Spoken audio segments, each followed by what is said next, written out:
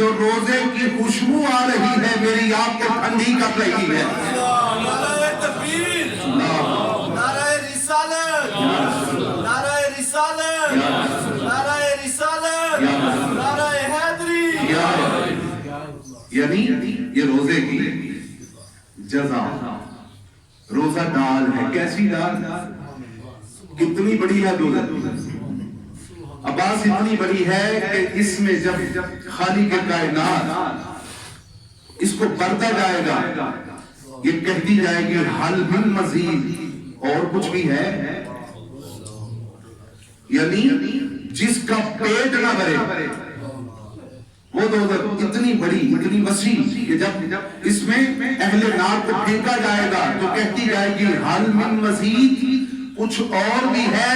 لیکن جب روزہ دار اس سے گزرے گا تو تاب نہیں ہوگی کہ روزے کی خوشبو سے میری آنکھ ٹھنڈی پڑ رہی ہے. غور کر، ابھی روزہ دار جا رہا ہے، جب روزے کے مالک گزریں گے